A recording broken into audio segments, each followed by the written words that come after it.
আসসালামু আলাইকুম, কেমন আছেন সবাই? আশা করছি সবাই অনেক ভালো আছেন। 2 দিন যাবৎ এরকম বৃষ্টি হচ্ছে যে আসলে সাইকেলটা নিয়ে যে একটু বাইরে যাব তার কোনো উপায় নেই। কারণ এই বৃষ্টির মধ্যে আমার আসলে ঠান্ডা লাগছে, যার কারণে আসলে বৃষ্টির পানিটা নিজের কাছে একটু লাগে, অস্বস্তি লাগে, যাতে ঠান্ডা না আসে। অনেক জ্বর আসছিল। আমি গতকালকে একটা ভিডিও ছাড়ছি, সেখানে আসলে ভয়েসটা দিতে পারিনি ভালো করে, কারণ প্রচণ্ড লেভেলে ঠান্ডা ছিল। কণ্ঠ একদম অন্যরকম হয়ে গেছে। দেখতে পাচ্ছেন 2 দিন যাবৎ সারা বাংলাদেশে আসলে বৈরী আবহাওয়া, যার কারণে বাইরে বের হওয়া খুবই কষ্টকর। দেখতে পাচ্ছেন আমার সাইকেলটা আসলে রুমের মধ্যেই পড়ে আছে।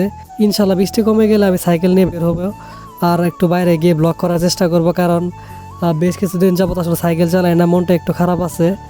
সাইকেল চালালে আসলে ভালো লাগে, একটু অসুস্থ আছে শরীরটা। তো ইনশাল্লাহ আমি ব্লগ করার চেষ্টা করবো একটা। যারা আসলে আমার ভিডিওগুলো দেখেন, আপনাদেরকে অসংখ্য ধন্যবাদ আমার এই ভিডিওগুলোতে লাইক এবং কমেন্ট শেয়ার করার জন্য। তো এই বলে ভিডিওটি শেষ করতেছি। আসসালামু আলাইকুম।